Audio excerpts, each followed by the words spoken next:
여러분 안녕하십니까? 우리 옆 사람과 사랑의 인사 나누겠습니다. 침례 요한이 전한 기별의 핵심은 회개하라, 천국이 가까이 왔느니라는 말씀이었어요. 그러면 이 침례 요한이 천국이 가까이 왔느니라 했을 때 그 천국은 은혜의 왕국이었을까요? 아니면 실제로 임하는 하늘나라를 가리키는 것이었을까요?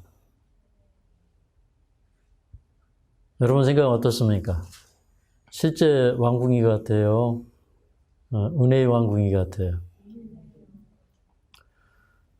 그런데 이제 그 침례 요한이 이제 회개하라 천국이 가까이 왔느니라 라고 외칠 때 사람들은 그것이 은혜의 왕국이라고 생각했더라면 회개를 아마 적게 했을 것입니다.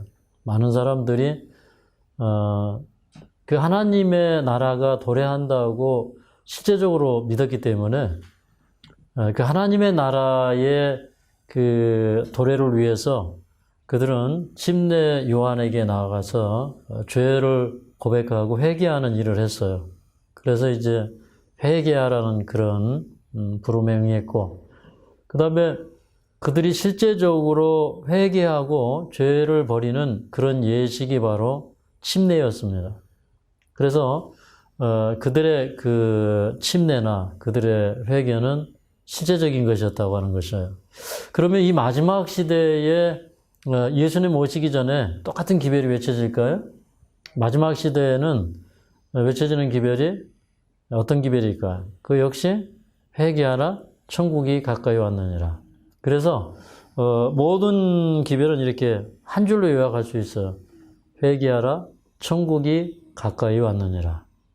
실제로 그 당시에 사람들은 선지자의 모습을 한, 옛날에 고대 그 엘리야 선지자와 같은 그런 모습으로, 그런 복장으로 침례 요한이 와서 외칠 때 그때 상황 속에서, 그때 그 시대적인 상황 속에서 그들은 실제적으로 그것이 천국을 준비하라고 하는 그러한 기별로 받아들였다고 하는 것입니다.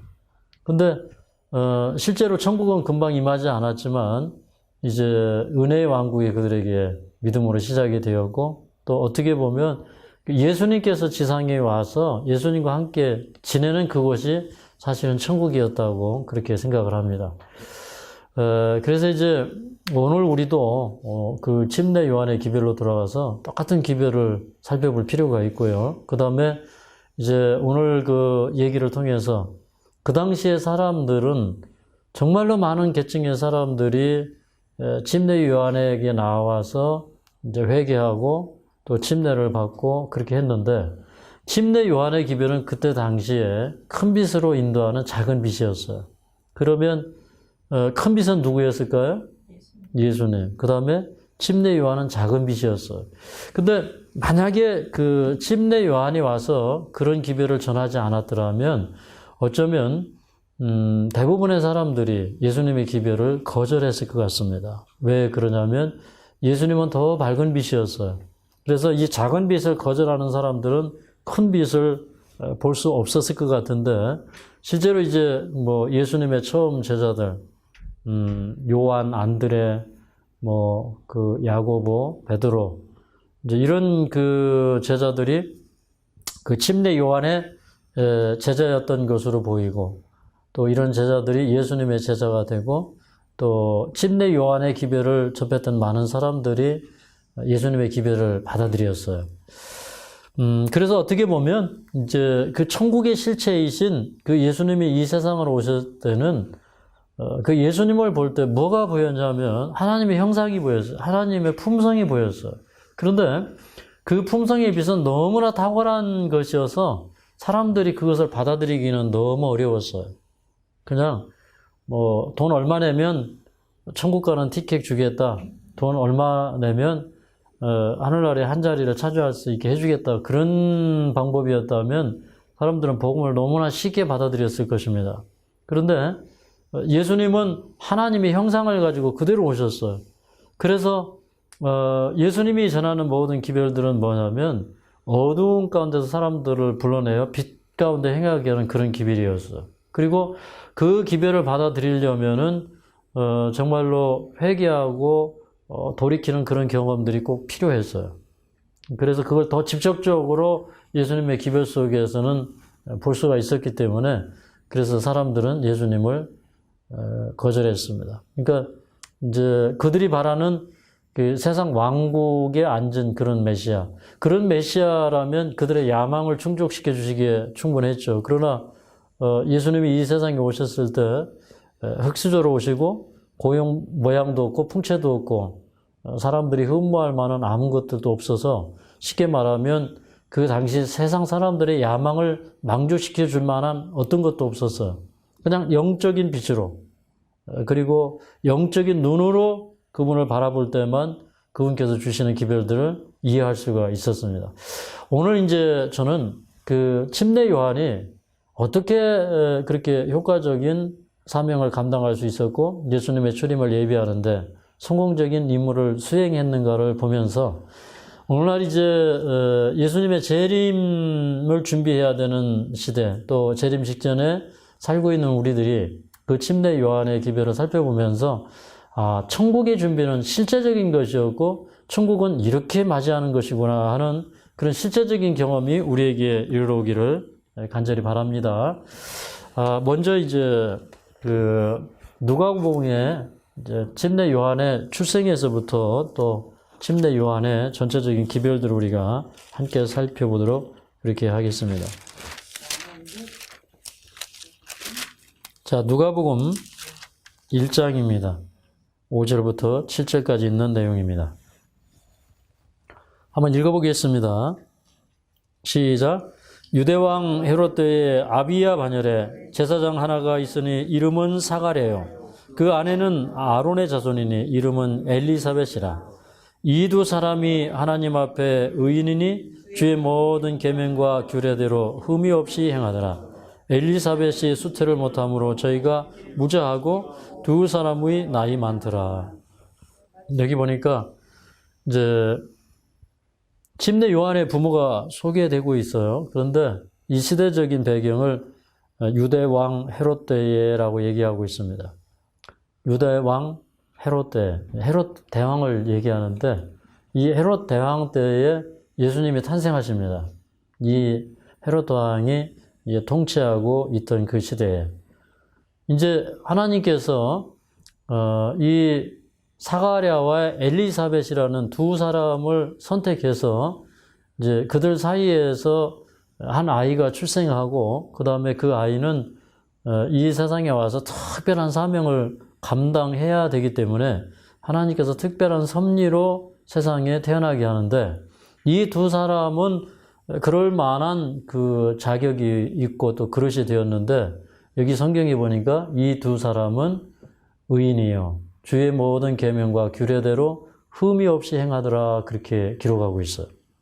그래서 이제 이런 표현 하나가 굉장히 놀라운 표현입니다.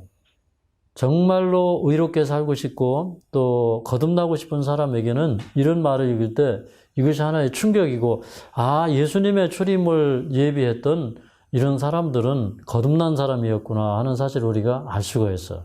여기 이 말씀 가운데 주의 모든 계명과 규례대로 흠이 없이 행하더라 그렇게 얘기했어요. 그러니까 계명과 규례를 지키는 사람. 그 다음에 또 도덕적인 흠이 없는 사람. 행하더라는 말은 하나님 말씀이 임하면 무엇이든지 순종할 수 있는 그런 사람. 이런 사람이 있었다는 것입니다. 근데 이 두 사람이 나이가 많아서 아이를 가질 수가 없는데 근데 이 두 사람이 기도하는 사람이었어요. 하나님 앞에 여러 해 동안 기도하면서 이제 이 두 사람이 주의 초림이 임박했다는 사실을 깨닫고 예언을 연구하면서 기다리고 있었기 때문에 하나님께서 이 두 사람을 선택을 하십니다. 그런데 이제 이 8절부터 있는 말씀을 읽어보면 이제 이 사람은 그 제사장이에요. 이 집안은 이제 제사장인데 근데 이제 다윗 왕 때부터 이제 이 제사장들이 숫자가 많아지니까 24 반열로 이렇게 나누었어요. 그래서 이제 그 반열들이 순서대로 예루살렘에 올라가서 한 주일씩 봉사를 합니다. 그러면 이제 1년이면 뭐 52주, 53주 이렇게 되죠. 그렇기 때문에 이제 24반열이 이제 1년에 교대로 올라가면은 자기 반열이 이제 한 2번 정도 예루살렘에 가서 이제 성소에서 봉사할 그런 차례가 되는데, 그런데 이제 성소에 들어가서 이제 봉사를 하는 사람은 제비를 뽑아서 성소에 들어갑니다.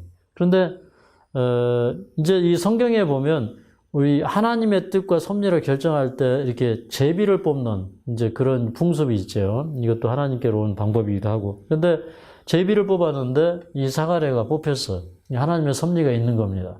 그래서 이제 성전에 들어가서 이제 백성의 죄를 중보하기 위해서 이제 백성에 들어가서 이제 분향을 하려고 할 때, 근데 천사가 와서 이 사가랴 우편에 섰어요. 이것을 이제 이 사가랴는 그 신의 임재가 있는 것을 깨달았죠. 뭐 환한 빛이 이르러 오고 이제 천사가 왔어요. 근데 그 천사가 와서 이제 이 사가랴에게 이렇게 얘기를 하는 것입니다. 자, 13절부터 17절까지 읽겠습니다. 13절부터 17절 또박또박 한번 큰 소리 읽어보겠습니다. 시작. 천사가 일러 가로되 사가랴여 무서워 말라. 너의 간구함이 들린지라. 내 아내 엘리사벳이 네게 아들을 낳아주리니 그 이름을 요한이라 하라. 너도 기뻐하고 즐거워할 것이요 많은 사람도 그의 남을 기뻐하리니 이는 저가 주 앞에 큰 자가 되며 포도주나 소주를 마시지 아니하며 모태로부터 성령의 충만함을 입어 이스라엘 자손을 주 곧 저희 하나님께로 많이 돌아오게 하겠습니다. 자, 여기 한 절 더 읽겠습니다. 10절 시작. 저가 또 엘리야의 심령과 능력으로 주 앞에 앞서가서 아비의 마음을 자식에게 거스리는 자를 의인의 설기에 돌아오게 하고 주를 위하여 세운 백성을 예비하리라. 여기 이제 13절에 보면 너의 간구함이 들린지라 이렇게 얘기했어요.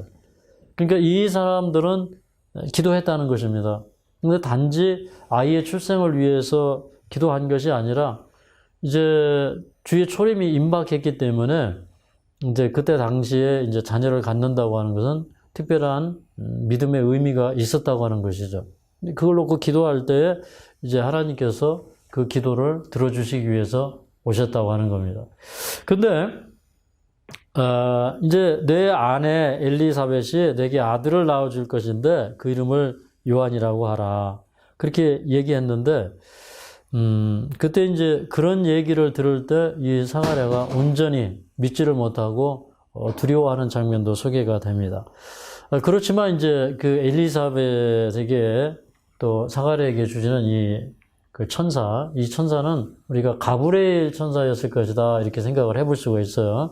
다니엘서 10장에 다니엘에게 왔던 가브리엘 천사, 그 다음에 요한계시록 1장에 나와 있는 그 천사, 그 천사가 바로 이제 가브리엘인데, 이 가브리엘 천사는 이제 천사 중에서 제일 높은 천사예요. 그래서 이제 이 중요한 사실을 알리기 위해서 이 천사가 하늘에서 대표로 파견되었다는 것을 우리가 알 수가 있어요. 근데 이제 여기 이런 얘기를 합니다. 이 침례 요한은 어떤 일을 위해서 오냐면 많은 사람을 그 하나님께로 돌아오게 하겠다 이렇게 얘기를 했고, 그 다음에 15절에 보면 저가 주 앞에 큰 자가 되며 그랬어요. 큰 자, 하나님께서 인정하시는 큰 자가 될 건데, 예수님이 그런 얘기를 하셨죠. 여자가 낳은 자 중에 요한이 제일 큰 자라고 그랬죠. 근데 요한은 참 자기가 자기의 모든 자리를 그 예수님께 양보하죠.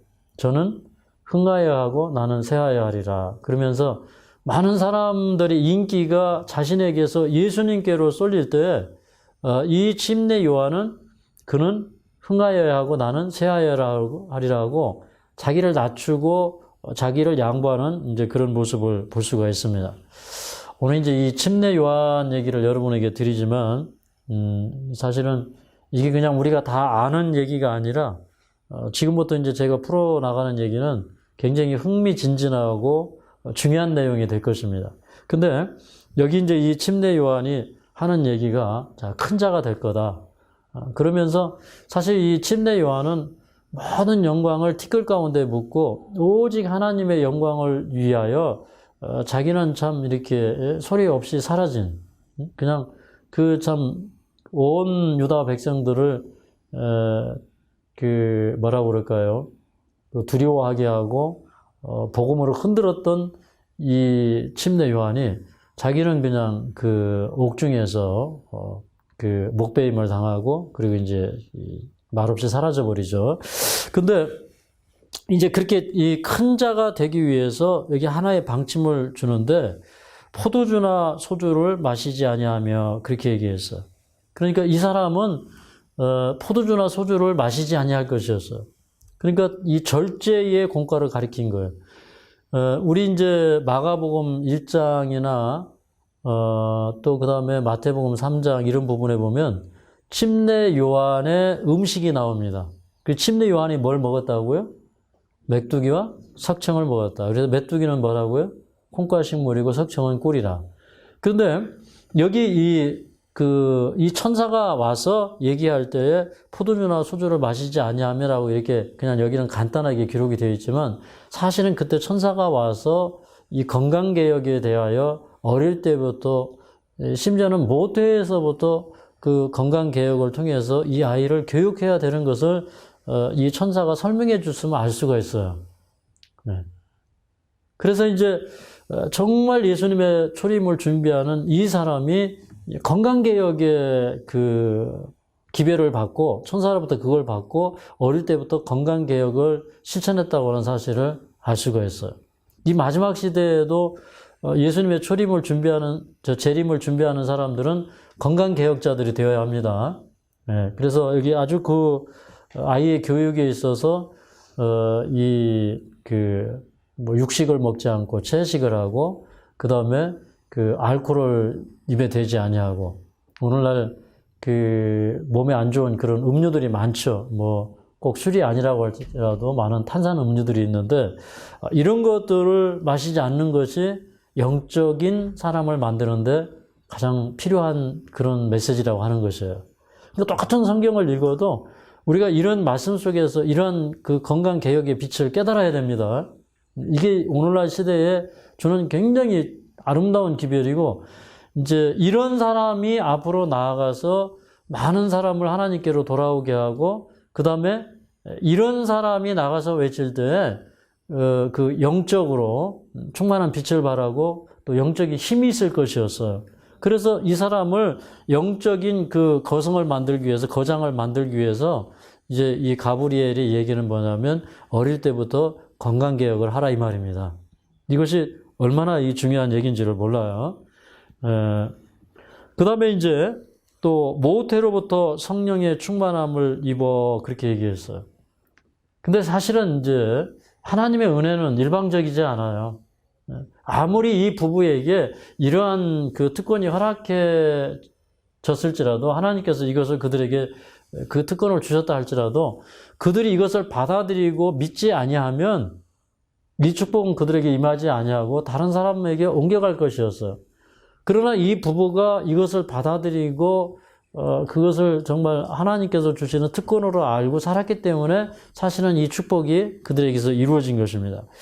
그 다음에 또 이런 얘기를 합니다. 자, 이 사람은 이스라엘 자손을 주 곧 저희 하나님께로 많이 돌아오게 하겠습니다. 그렇게 얘기했어요. 그 다음에 이제 17절에 저가 또 엘리야의 심령과 능력으로 주 앞에 앞서가서 아비의 마음을 자식에게 그렇게 얘기했어요. 그러니까 이 사람은 과거에 그 이스라엘 집에 개혁을 일으켰던 그 엘리야의 그 심령, 그러니까 참 그 아합 왕이 그때 당시에 얼마나 두려운 왕이었습니까? 그 특별히 아합의 부인 이세벨은 이렇게 이 온 나라에 이 우상 숭배를 퍼뜨린 사람이고, 그 다음에 이 둘이 연합해서 아합 왕이 그 엘리야가 앞으로 내 허락이 없으면 수년 동안 우로가 있지 않을 것이요 하고 사라져 버리니까 이게 비도 안 오고 이슬도 없는 거예요. 예. 그 수년 동안 반복되는 동안에 그 선지자들을 다 색출해서 잡아 죽이고 하는 그런 그 엄청난 일들을 했죠. 그런데 그런 시대에 엘리야는 그 백성을 위해서 탄원하면서 하늘에서 재앙이 내려서라도 이 백성을 회개케 해달라고 그렇게 이제 기도했던 사람이죠.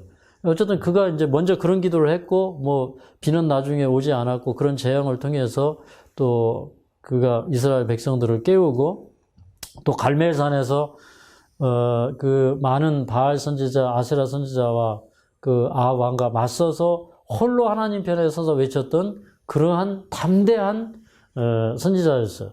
그러므로 이 침례 요한이 올 때 그런 그 엘리야의 담대함을 가지고 올 것이라는 것이에요. 이게 바로 엘리야의 심령과 능력입니다.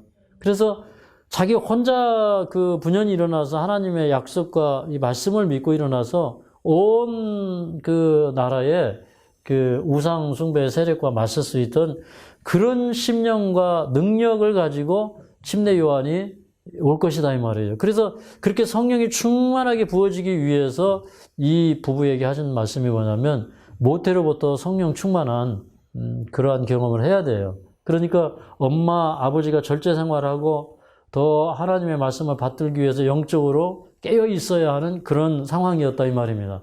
그래서 저는 이런 기별들을 읽을 때 이걸 그냥 예사롭게 받지 않아요. 우리가 이렇게 건강기별을 알고 이거는 그냥 뭐 암을 고치기 위해서가 아니라 영원한 죄를 영원히 뿌리 뽑고 하늘에 들어갈 수 있는 그런 영적인 준비를 하기 위해서 우리가 택함을 받았다는 사실은 우리에게 얼마나 축복이 되고 위로가 되는 말씀인지 모릅니다. 맞습니까? 네. 그리고 이제 여기 또 이런 얘기를 해요. 아비의 마음을 자식에게 돌아오게 하겠다 그랬어요. 아비의 마음을 자식에게 돌아오게 하겠다. 이게 참 이상하죠. 이게 사실은 이제 원문 그대로 우리 김진수 성경대로 읽으면 그 아비들의 마음을 자식들에게 돌아오게 하겠다 이런 뜻이에요. 네.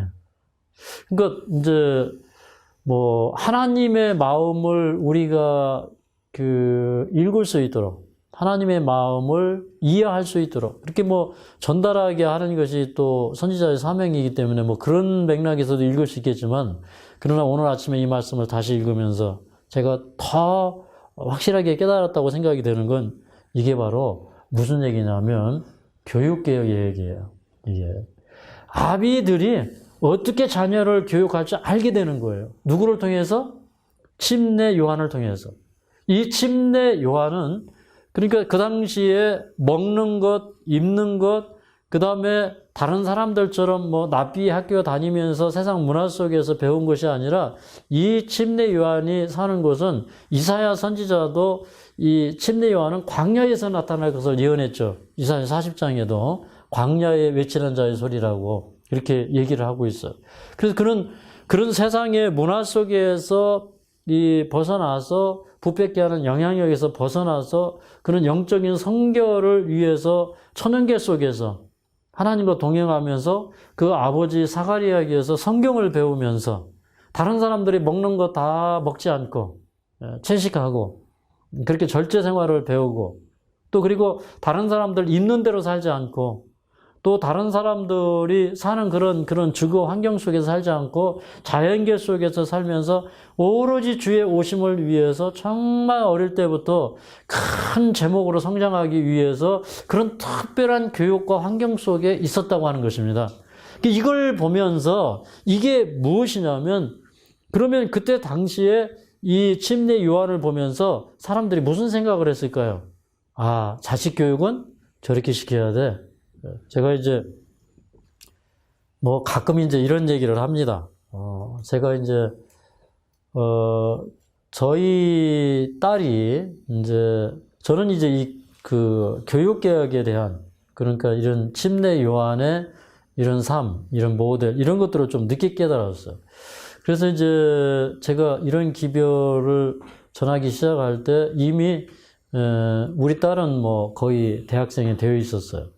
근데 그 아빠가 교육개혁에 대해서 얘기하고, 침례 요한의 삶에 대해서 얘기하고, 이제 이 오늘날 그 하나님이 원하시는 이런 교육 제도에 대해서 제게 얘기할 때, 우리 딸이 가만히 이렇게 듣더니만, 하루는 저한테 와서 이렇게 합니다. 아빠, 제가 학교를 그만두겠습니다. 그래요. 그래서 왜 그러냐? 그랬더니 하는 얘기가, 아빠가 교육개혁을 얘기하는데, 제가, 이 학교에 다니는 것은 맞지 않는 것 같습니다. 하더니, 이제 학교를 그만뒀어요. 근데 이제 고즘에 이제 또 이런 얘기를 해요. 내가 이 학교에 가서 성경을 배우는데, 이 뭐 신학과에서 이렇게 뭐 가리키는 것이나 그런 분위기나 이런 것들이 영적이지 않아서 내가 차라리 아빠한테 성경을 배우면서 그렇게 내가 시간을 보내고 싶다고 그렇게 얘기를 해요. 아빠를 도와서 선교 사업하고 이렇게 요양원 사업을 하고 선지자 학교를 하는 이런 환경 속에서 내가 지내야겠다고 그래요. 그래서 아빠 때문에 네가 그렇게 하지는 말고 네가 정말 그것이 너한테 도움이 된다면 그렇게 해라. 그래서 이제 이 아이가 이제 학교를 그만두게 되었는데, 근데 이제 제가 한 번은 어떤 목사님이 이제 이사를 하신다고 그래서 이제 그 이삿집에 잠깐 좀 거들러 이제 갔습니다. 그런데 거기 이제 청년 둘이 있는데, 근데 제가 이 청년들을 딱 보는데 깜짝 놀랐어요. 정말 이 청년들이 정말 이 시대의 다니엘과 같은 그런 청년들처럼 느껴지고, 굉장히 이 청년들이 맑고 순수하고 영적으로 충만해 보였어요. 제가 이제 얘기를 좀 나눠봤어. 그 어디서 사느냐? 그랬더니 뭐, 저 봉화 어디서 사는데, 근데, 자기들은 그 산소 깊은 곳에 들어가서 뭐 전기도 없고, 그냥 거기 산에서 흐르는 물 이렇게 퍼먹고, 거기서 농사해서 이렇게 사는데, 자기들은 어릴 때부터 학교를 다니지 않았대요. 그리고 이제 전기가 없이 어떻게 사냐 그랬더니, 뭐 그 태양열 축청판을 뭐 1000개, 1000에 가서 사가지고, 그걸 어떻게 이제 이 배터리에다가 이렇게 충전을 해가지고, 그걸 가지고 또 뭐, 이렇게 형광등을 켜고, 또 뭐 컴퓨터 한 대 정도 킬 정도가 된대요. 그렇게 하면. 그렇게 해서 이제 시골에서 산다는 거예요. 그리고 이제, 엄마 아버지에게 성경을 배우고, 그 다음에 엄마 아버지가 책을 사주고 하면 자기들은 그걸 가지고 영어 공부도 하고 성경 공부도 하고 이러면서 산다는 거예요. 근데 제가 이제 그 청년들을 보면서, 이 청년들이 이 시대의 교육의 샘플이구나. 그걸 이제 발견을 했고, 그 다음에 그 청년이 이제 좋은 또 선교기관에 일을 하고 있었고, 또 거기 가보니까 그저 이 청년이 나와서 이제 가끔씩 한마디씩 이렇게 하는데, 그냥 보기만 해도 은혜가 되고, 보기만 해도 이 세상에 저런 사람이 있나 이럴 정도예요. 그래서 이제 사실은 이제 그 청년하고 또 우리 지선이하고 이제 서로 이렇게 또 친구가 돼가지고 친구로서 이제 교제를 또 하다가 결혼까지는 하지 않았지만, 그런데 이제 그 이후에 제가 우리 또 방서방이 사실은 또 그렇게 자라났어요. 그 어릴 때 또 아버지가 이제 그 전자제품 뭐 이런 대리점을 했는데, 하루는 이제 어떤 분이 이제 돈을 안 줘서 돈을 이제 받으러 그 집에 갔어요. 갔는데 저녁을 대접을 하는데, 동치미 김치에다가 고구마를 내왔는데, 그게 굉장히 단촐해 보이는 거예요. 그래서 당신네들은 어떻게 이렇게 그 저녁을 먹느냐?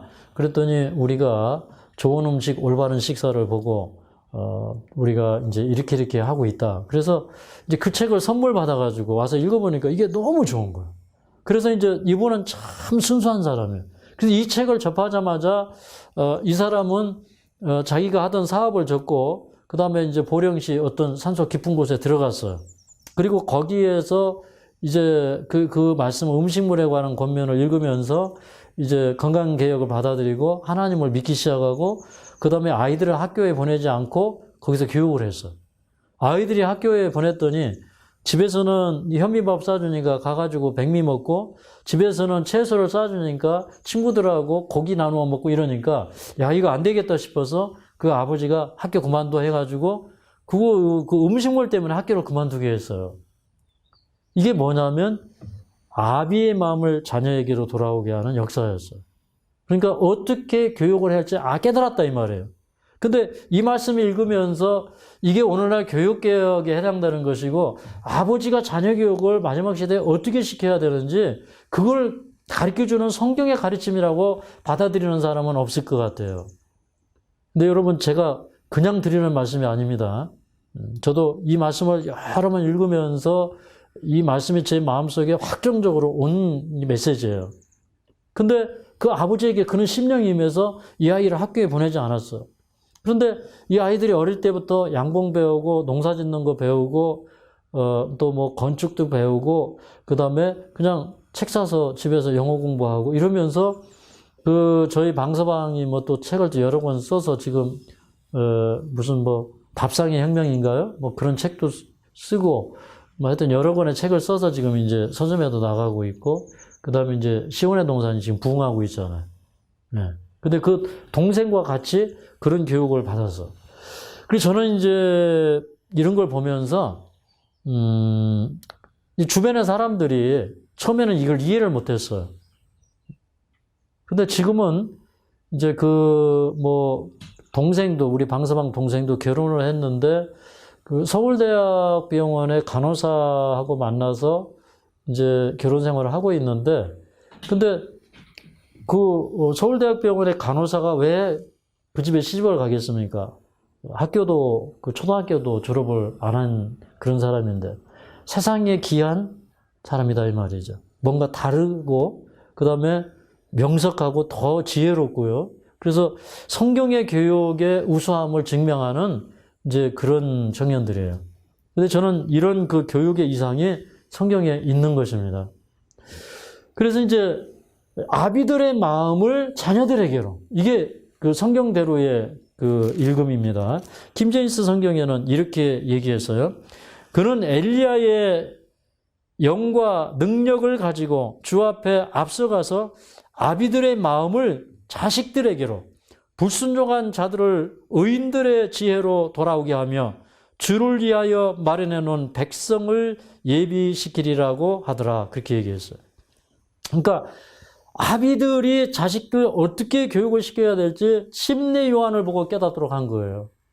그러니까 오늘날 침례 요한과 같은 사람이 세상에 등장하면 부모들이 자식 교육은 저렇게 시켜야 되는구나.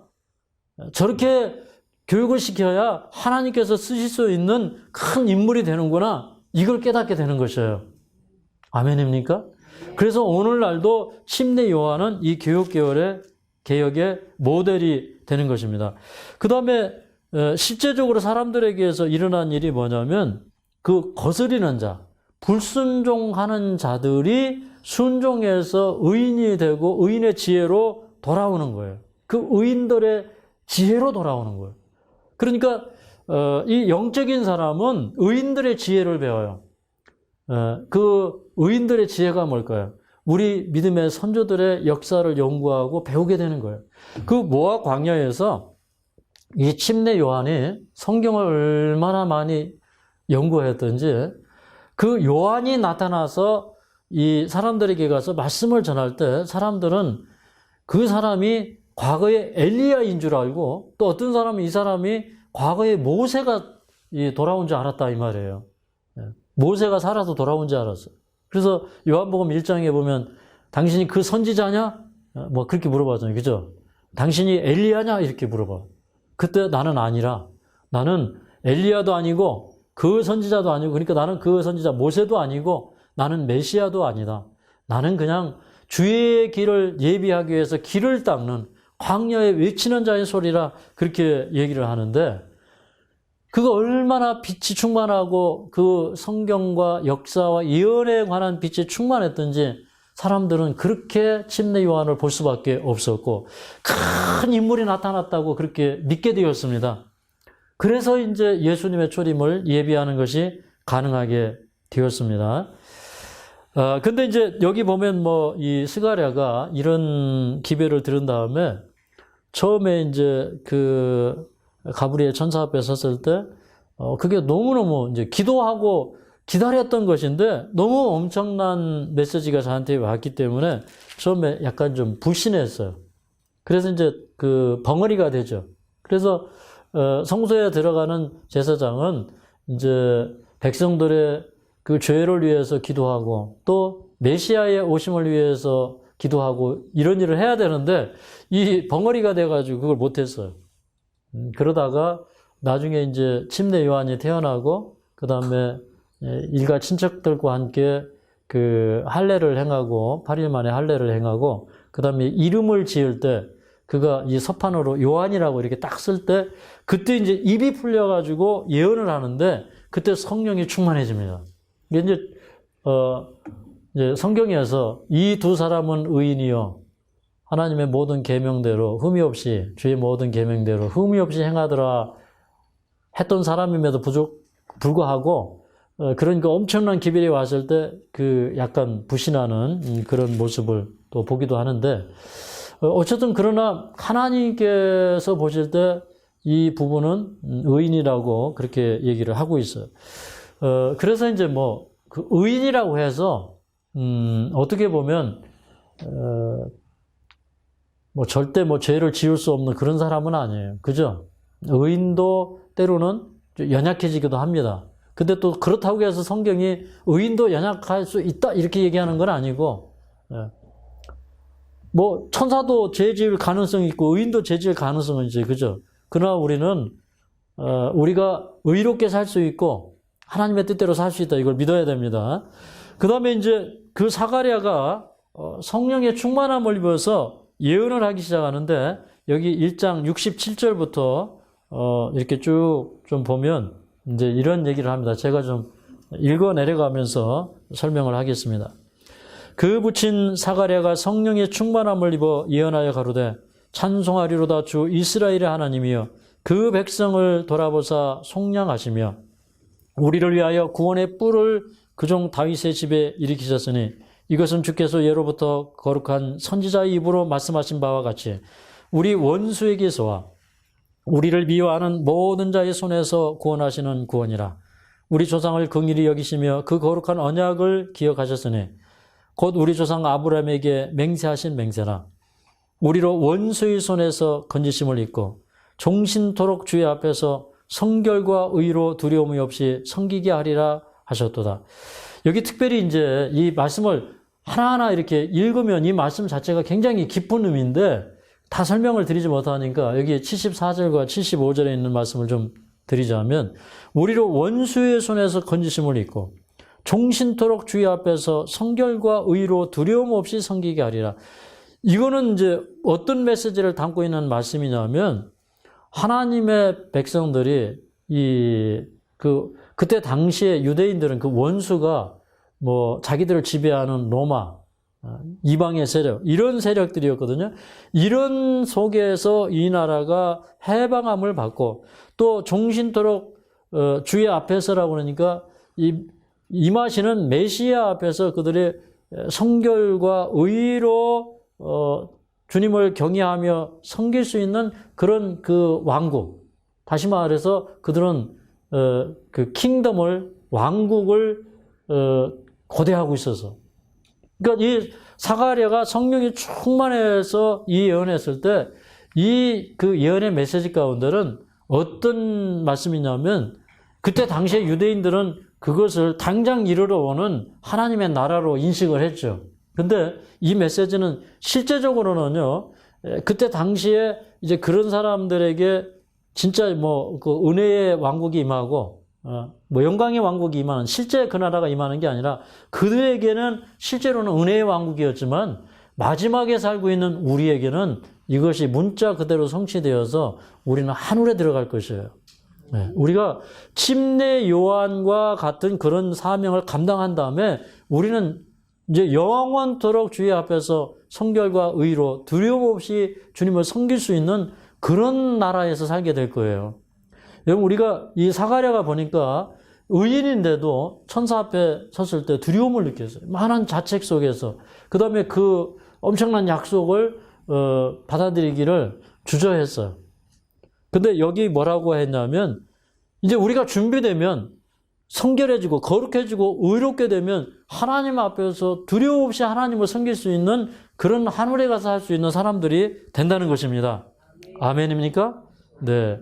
그 다음에 여기 이제 76절부터 78절에 보면 이 아이여 내가 지극히 높으신 이의 선지자라 일컬음을 받고 주 앞에 앞서가서 그의 길을 예비하여 주의 백성에게 그 죄 사함으로 말미암는 구원을 알게 하리니 이는 우리 하나님의 긍휼을 인함이라. 이로써 돋는 해가 위로부터 우리에게 임하여 어두움과 죽음의 그늘에 앉은 자에게 비치고 우리 발을 평강의 길로 인도하시리로다 하니라.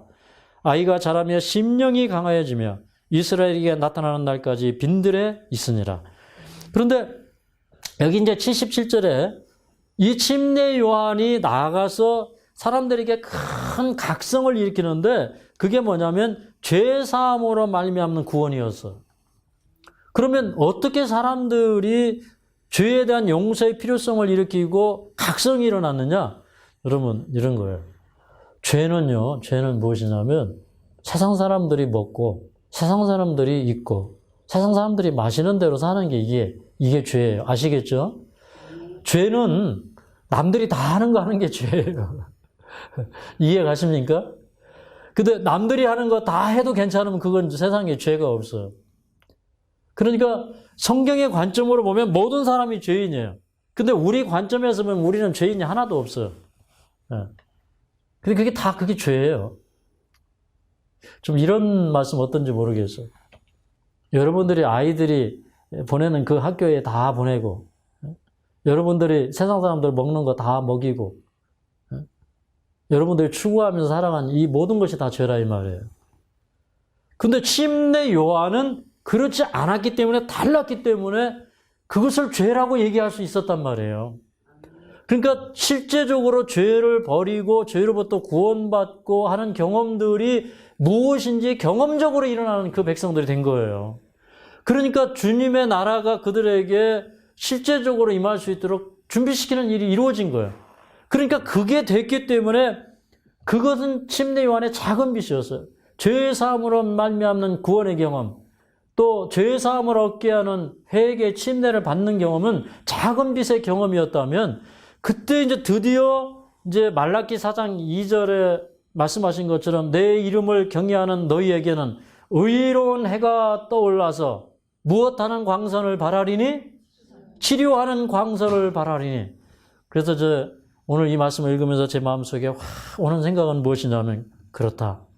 치료하는 광선이 떠오를 것이다.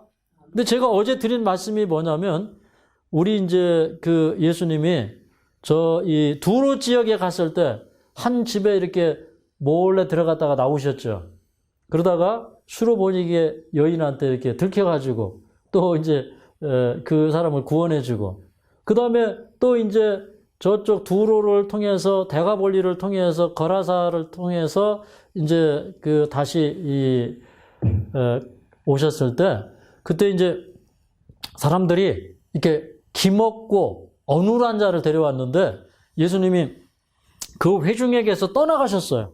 따로 그 사람을 데리고 가셔서 이렇게 예수님이 탄식하시면서 신음하며 슬퍼하시면서 그 다음에 어떻게 하셨다고 그랬어요? 그 귀가 열리지 않으니까 그 다음에 손가락을 귀에다 집어넣고 침을 뱉어서 또 손가락을 혀에다가 이렇게 딱 집어넣고 그러면서 예수님이 탄식하시고 기도하시면서 에바다 열리라 그렇게 얘기하셨는데 그게 무슨 열리라는 얘기였다고요? 귀가 있어도 듣지 못하고 그래서 그 누가복음 8장에 보니까 그 제자들에게 너희가 뭐 알지 못하느냐, 뭐 듣지 못하느냐, 뭐 보지 못하느냐, 아직도 깨닫지 못하느냐 계속 말씀하시잖아요. 예. 근데 이제 예수님을 구주라 시인하기를 거절하는 그 입술을 향해서 주님이 탄식하시면서 그래서 그 사람이 귀로 듣고 그것이 이제 영적으로 그 하나님의 말씀이 임하고 그 다음에 입으로 구주를 시인할 수 있도록 그것을 위해서 예수님이 탄식하시면서 기도하시는 그런 모습이 나오잖아요. 그래서 이제 이 사람들이 예수님을 마음을 고쳐주시는 분, 예수님이 마음을 고쳐주시고 심령을 거듭나게 하고 변화시키는 분이 아니라 그저 그냥 예수님이 무슨 일 많이 하신다? 좋은 일 많이 하신다. 일 잘 하시는 분이다. 이렇게 얘기하는 거 예수님이 피하시려고 어떤 때는 그런 사람들 앞에서 예수님의 능력과 이적을 숨기셨다 이 말이에요. 맞습니까? 그러면 여기 어떤 사람에게는 의로운 해가 떠오를 거라고 얘기했냐면 죄사함으로 말미암는 구원이 체험적으로 일어나는 사람에게 의로운 해가 떠올라서 치료하는 광선을 바라겠다. 그 약속이 이루어진다 이 말입니다. 이 말입니다. 믿습니까? 네, 확신하십니까? 그게 성경의 가르침이에요. 자, 그 다음에 그래서 그 일을 위해서 침례 요한이 그 시골에 있는데 시골에 있었던 이유가 뭐냐? 80절 한번 읽어보겠습니다. 80절 시작. 아이가 자라며 심령이 강하여지며 이스라엘에게 나타나는 날까지 빈들에 있으니라. 그러니까 아이가 자라면서 심령이 강하여지다는 것은 타협하지 않고 원칙에 굳게 서는 그런 사람이었다 이 말이에요. 오늘 이제 참 심령이 약한 사람들에 대해서 오늘 아침에 제가 우리 요 테크에서 좀 몇 사람과 얘기를 나눴죠. 보식할 때 이건 뭐 진짜 보식이 아니고 이건 정말 몸을 보식하는 더 먹는 보식이 되어버리고 절제가 안 되고 이게 뭐냐면 심령이 약해서 그래요. 원칙에 충실하지 못해요. 근데 그런 게 아니라 심령이 강해지는데 그 심령이 강해지는 성령의 충만함을 위해서 그가 빈들에 있었다는 거예요. 우리 너무 욕심이 많아요. 빈들에 가면 다 버리고 살아야 돼요. 이게 빈들의 경험이에요. 아멘입니까?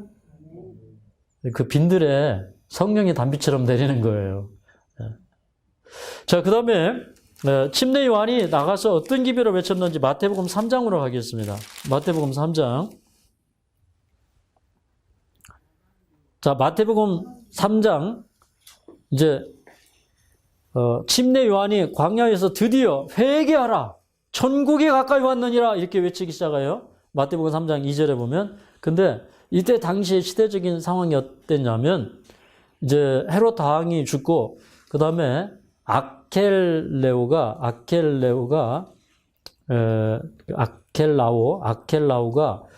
이제 다스리는데 근데 이제 왕의 지로서보다는 이제 지도자적인 그런 입장에서 이제 다스리는데 근데 이제 유대인들이 어떤 유대 민족의 지도자, 통치자라고 할까요? 예, 유대 민족의 어떤 통치자, 그런 지위로서 이제 다스렸다는 어떤 그런 역사적인 기록이 있는데, 근데 이제 아켈라오가 왕이 되는 것을 싫어한 유대인들이 그 일에 이제 가담을 하고 이래서 아켈라오가 다스리는 동안에 유대 민족과 이제 사마리아 사람들에게 굉장히 좀 이렇게 폭정을 행했다. 이제 이런 기록이 있어요. 근데 이 아켈라오가 이제 왕위에서 물러나고 그다음에 로마가 직접적인 통치를 하면서 이렇게 압제와 폭정을 행할 때 유대인들의 마음 속에는 거기에서 벗어나려고 하는 그런 게 아주 마음이 강했고 그다음에 그걸 위해서 사람들이 몸부림을 치고 또 수천 명이 또 투쟁하다가 죽임을 당하고 그런 상황 속에 있을 때 근데 한 사람이 저 광야에서 큰 소리로 외치기를 시작하는데 옛날에 엘리야가 입었던 약대 털옷을 입고 그리고 가죽띠를 띠고 또 그다음에 콩하고 이 꿀이나 이런 것들을 먹으면서 이 시대에 그 시대의 어떤 부패와 사치에 물들지 않은 그 사람이 광야에서 외치기 시작하는 거예요. 그러면서 뭐라고 그러냐면 회개하라 천국이 가까이 왔느니라 그렇게 얘기하는 거예요. 근데 그러면 그 사람들이 회개하라고 했을 때 왜 회개해야 되느냐? 하나님의 나라가 가까이 왔다는 거예요. 하나님의 왕국이 가까이 왔다는 거예요. 그러니까 이 사람들이 정신이 번쩍 들었을까요? 안 들었을까요? 이 사람들은 지금 빨리 하루속히 이 세상 왕국에서 노마의 압제에서 벗어나고 싶은데 침례 요한이 와가지고 뭐라고 그래요? 천국이 가까이 왔다는 거예요. 그러니까 그들은 이것을 실제적인 메시아의 도래로 기다리고 그다음 그 왕국으로 생각하고 침례 요한에게 나아갑니다. 근데 침례 요한이 이렇게 얘기해요. 외치는 자의 소리가 있어 가로되 너희는 주의 길을 예비하라. 그의 첩경을 평탄케 하라. 4절에 이 요한은 약대 털옷을 입고 허리에 가죽띠를 띠고 음식은 메뚜기와 석청이었더라. 이때 예루살렘과 온 유대와 요단강 사방에서 다 그에게 나와 자기들의 죄를 자백하고 요단강에서 그에게 침례를 받더니 요한이 많은 바리새인들과 사두개인이 세례를 베푸는데 오는 것을 보고 이르되 독사의 자식들아 누가 너희를 가리켜 임박한 진노를 피하라 하더냐. 그러므로 회개에 합당한 열매를 맺고 속으로 아브라함이 우리 조상이라고 생각지 말라. 내가 너희에게 이르노니 하나님이 능히 이 돌들로도 아브라함의 자손이 되게 하시리라. 이미 도끼가 나무 뿌리에 놓였으니 좋은 열매 맺지 아니하는 나무마다 찍어 불에 던지오리라. 여기 보니까 이 하나님의 왕국이 가까이 왔다고 그러니까 제일 먼저 나타난 사람들이 바리새인들과 사두개인들이 왔어요. 그러니까 그 당시에 종교 지도자들이나 귀족 계급에 있는 사람들이 나왔어요. 왜 그러냐면 그 왕국이 실제 이르러 오면 자기가 거기에서 권세를 누리고 한자리 하기 위해서 나올 때 이 독사의 자식들아 너희가 먼저 그 나라에 들어가기 전에 회개에 합당한 열매를 맺어라 이렇게 열매를 요구한 거예요. 회개를 요구한 거예요. 그러면서 도끼가 나무 뿌리 위에 놓여져 있으니까 회개치 않으면 그냥 찍어버리겠다는 거예요. 실제로 유대 민족은 찍힘을 당했습니까? 유대 민족은 버림을 당했습니까? 그런 기별을 전하는 거예요. 그 다음에 하나님은 회개치 않는 너희들보다 그 돌들로도 아브라함의 자손이 되게 할 수 있다 이렇게 얘기합니다. 그러면서 나는 너희로 회개케 하기 위하여 물로 침례를 주거니와 내 뒤에 오시는 이는 나보다 능력이 많으시니 나는 그의 신을 들기에도 감당치 못하겠노라. 그는 성령과 불로 너희에게 침례를 주실 것이요 이렇게 얘기합니다.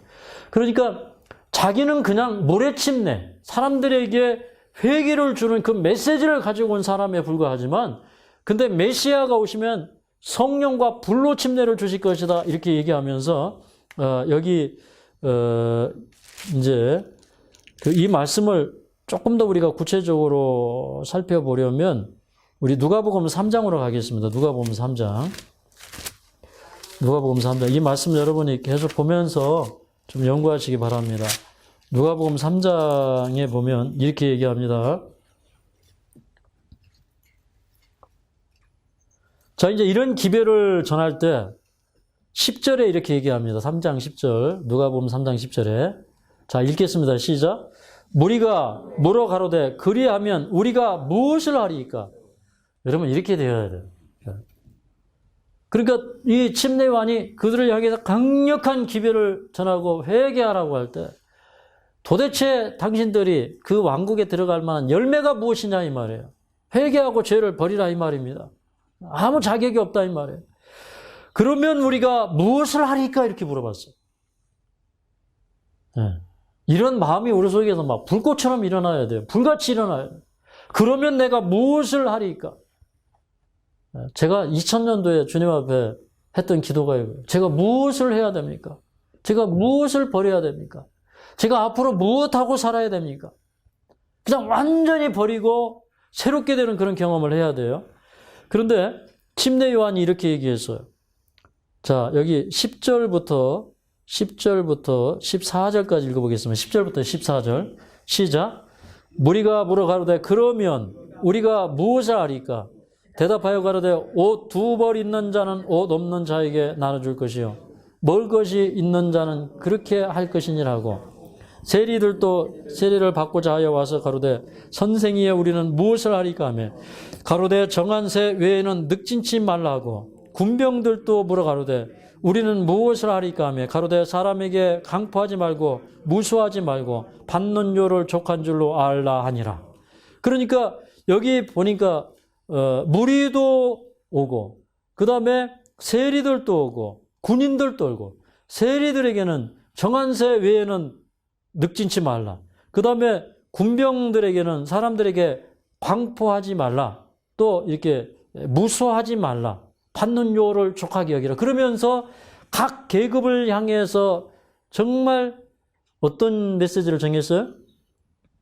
구체적인 회개 기별을 전하는 거예요.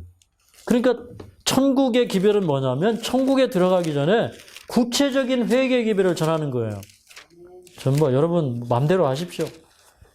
하늘에 들어가시려면 하나님의 왕국에 들어가시려면 이 말씀을 받고 정말로 마음을 낮추고 회개하고 개혁의 생애를 사시던가 아니면 그냥 은혜로 구원받으니까 하나님이 나를 구원해 주겠지 그렇게 하시던가 여러분이 알아서 하셔야 돼요.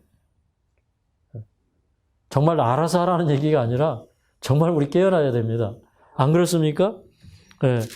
그리고 이제 한 절을 더 읽어야 되는데 자 마태복음 3장 11절로 가겠습니다. 마태복음 3장 11절. 마태복음 3장 11절 12절까지 읽겠습니다. 여기 중요한 기별이 또 나와요. 마태복음 3장 11절 12절. 자, 함께 읽습니다. 시작.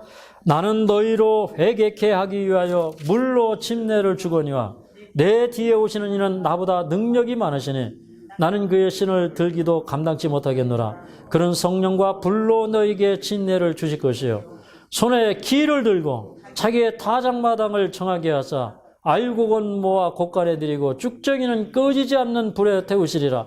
자, 이제 나는 당신들에게 회개케 하기 위하여 회개의 기별을 전하고 그 징표로 물로 침례를 주는데 내 뒤에 오시는 이는 나보다 능력이 많으신데 그분은 성령과 불로 너희에게 침례를 주실 것이라 그렇게 얘기했어요.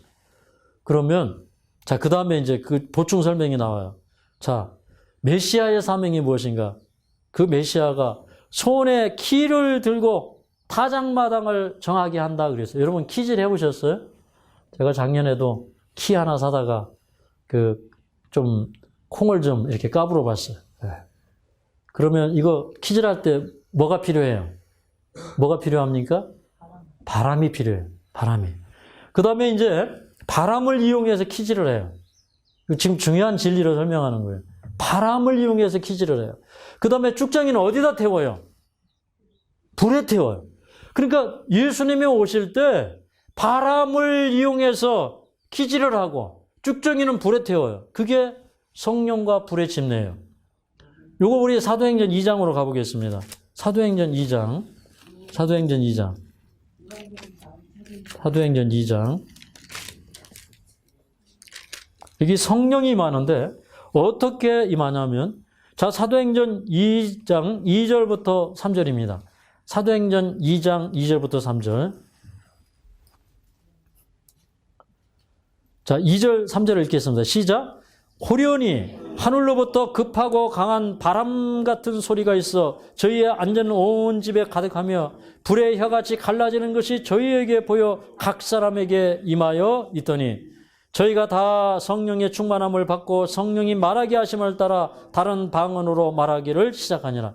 여기 보니까 이 키질을 하려면 뭐가 필요하다고 그랬어요? 바람.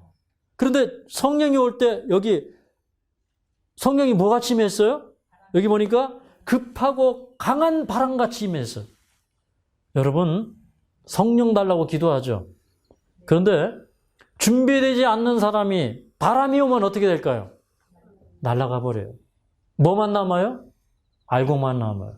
그래서 성령이 바람으로 묘사된 것은 보이지 않는 하나님의 능력을 얘기하기 위해서 성령으로 묘사되기도 했지만 그런데 그 성령이 오실 때 알곡과 가라지는 나누어져요. 그러니까 많은 사람들이 말세에 늦은 비 성령을 기다려요. 그런데 우리가 정말 회개에 합당한 열매가 되지 않으면 그 바람은 우리를 그냥 불려나가게 할 거예요. 어디로요? 불태우기 위한 장소로 우리를 이동하는 것이 바람이에요. 그러나 120명의 사람들은 급하고 바람 소리에 날아갔어요? 안 날아갔어요? 안 날아갔어요. 성령이 그들에게 임하고 그들의 능력을 받고 병을 고치고 방언을 말하고 죽은 자를 살리고 귀신을 내어쫓고 세상의 그 왕들 앞에서 또 그들의 그 위협자들 앞에서 그들의 신앙을 담대하게 말하게 되었는데, 근데 또 뭐 같이 힘이 있어요? 뭐 같이? 불처럼. 근데 그 불은 회개하고 주님의 역사를 기다리는 사람들에게는 죄를 태우고 완전하게 정결케 하는 일을 하지만, 그러나 쭉쟁이는 어떻게 됩니까? 회개치 않는 사람들은 태우는 불이, 소멸하는 불이 되는 거예요. 그리고 그 불이 이제 그들에게 혀같이 임할 때 그들에게 무슨 능력이 왔어요? 대언할 수 있는, 예언할 수 있는 능력이 왔단 말이에요. 예언하는 능력, 새 언어를 말할 수 있는 능력, 언어의 장벽과 편견을 깨뜨리고 각 나라와 족속과 방언에게 전할 수 있는 능력이 왔어요. 그러므로 침례 요한의 기별은 딱 메시아의 오심과 연결되어 있어요. 그래서 이제 이런 메시지들 우리 계속 연구하면서 우리가 주의 오심을 위해서 신실하게 준비하는 저와 여러분이 되시기를 바라면서 말씀을 마치겠습니다. 241장입니다.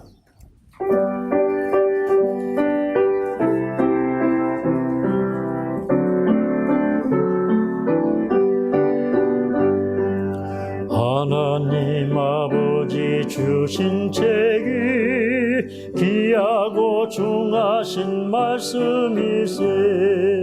기쁘고 반가운 말씀 중에 날 사랑한단 말 참 좋도다.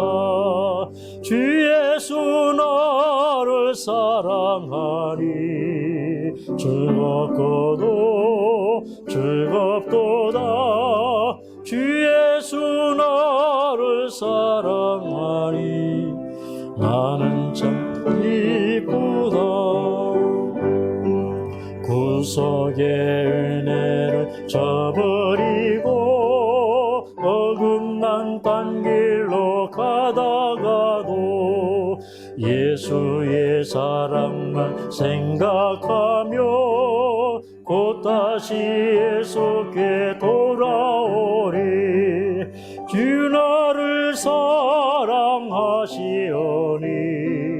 즐겁고도 즐겁도다. 주 나를 사랑하시오니 나는 참 기쁘다.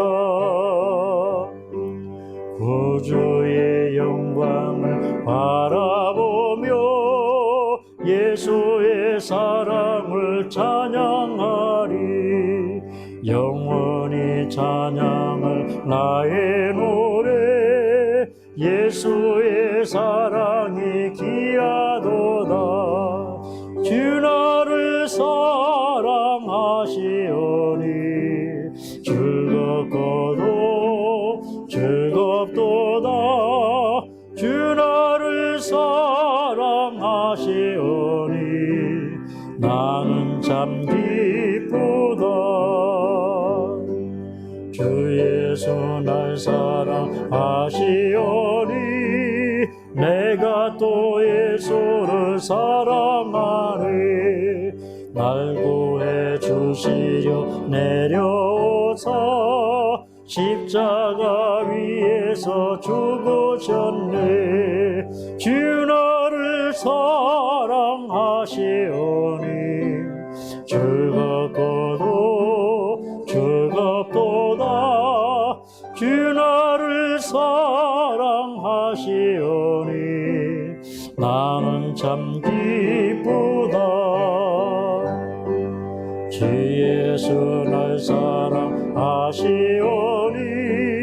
마귀가 놀라서 물러가네. 주 예수 이렇게 사랑하니 우리는 어떻게 보답할까. 주 나를 사랑하시오니 즐겁고도 즐겁도다. 주 나를 사랑하시오니 나는 참 기쁘다.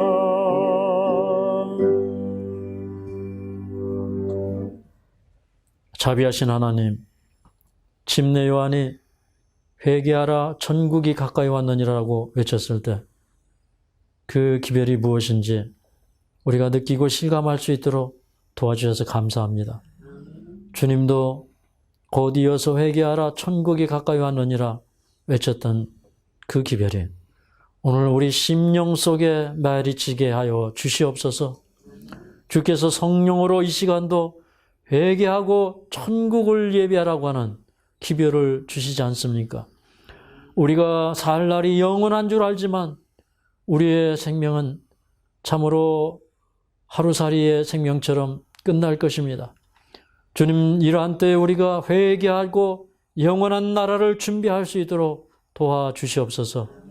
사랑하는 아버지, 집례와는 아비들의 마음을 자식들에게로 돌이키게 한다 하였사오니 참으로 이 마지막 시대에 이 마지막 사업은 아이들이 성령을 받아서 외치며 아이들이 준비되어서 이 사업에 참여하면서 이 사업이 마치어질 줄로 믿습니다. 아버지시여, 우리는 처음부터 우리는 잘못된 길을 걸어왔습니다. 그러나 이제부터라도 우리가 회개하고 돌이킬 수 있도록 도와주시고 우리가 어린 아이들처럼 다시 태어나서 집례 요한처럼 빈들에서 준비되는 경험 있게 하여 주시옵소서.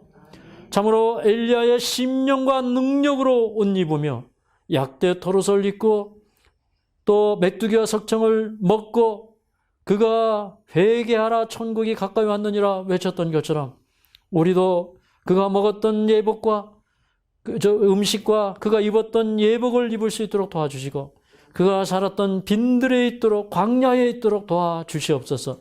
오늘 집례 요한의 기별이 우리의 심령을 깨우기를 원합니다.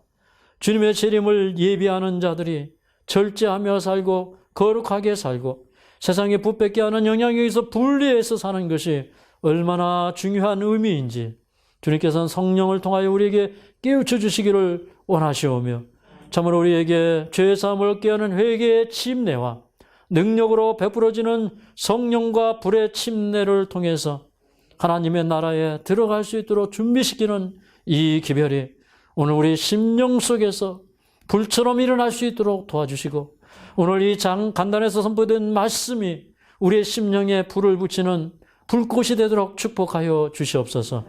오늘 또 우리가 주님과 동행하기를 원하오며 예수님의 이름으로 간절히 기도하옵나이다.